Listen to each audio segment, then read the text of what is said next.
Ladies and gentlemen, welcome back to this little mini series that I'm going to be talking about little topics. During the last gaslighting topic, I've also mentioned weaponized empathy and compassion. So today we're going to be talking a little bit about what empathy is and compassion. Of course, empathy and compassion means that you're able to relate to somebody and feel something for them and help them. This is how we relate to each other as humans. This is how we are good towards each other because we don't judge each other and we understand where the other person is coming from.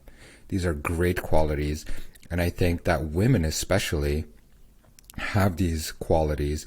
Men are a little bit more stubborn, a little bit more straightforward in their thinking and direction, and that's also a really good quality as well. But what I love most about women is their ability to have compassion and empathy.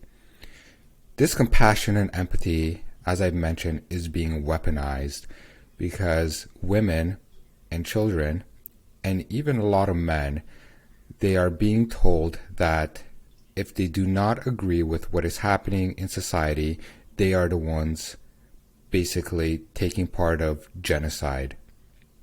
So, if you do not agree that children should not be sexualized in schools, if you do not agree that women should have their own access to private spaces, you are made to feel like a bigot. You are the one in the wrong. And of course, in my last episode, I talked about gaslighting, but this is how compassion and empathy is being weaponized.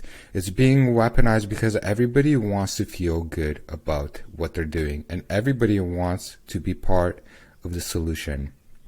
When the solution is actually hurting people, when the solution results in the mutilation of children through medical procedures with lifelong psychological and physical ramifications without the parents' consent, this stuff is not a viable solution. So, if your empathy or compassion is being weaponized, the result is that you are starting to tolerate behavior that should not be tolerated, and you are starting to justify behavior that should not be justified. And this is the kind of behavior that I'm talking about. Now, this has a lot to do with the gaslighting that's going on, but women especially and younger kids want to feel like they're part of the solution. And because they have higher levels of empathy and they want compassion, they will even go as far as to say and support men going into the women's change room. Why is this? Because women, they don't like to be confrontational, and they would rather have peace at the expense of being uncomfortable themselves. Now, these are good qualities in women, like I've mentioned, but I do encourage women to take note of these good qualities because too much of a good thing is not a good thing.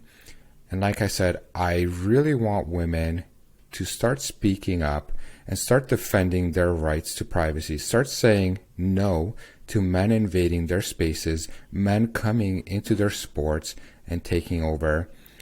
And I'm there to support this. And I know in this day and age, this might seem like traditional thinking, but I really think that women should be allowed to compete fairly.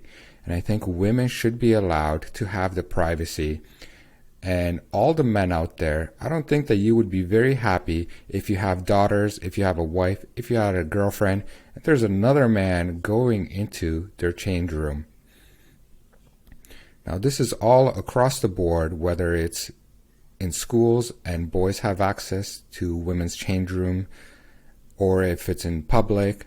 At the end of the day, when they're talking about rights, they're saying that men can go into these women's spaces. So we already have family change rooms. These are shared change rooms, a little bit more private.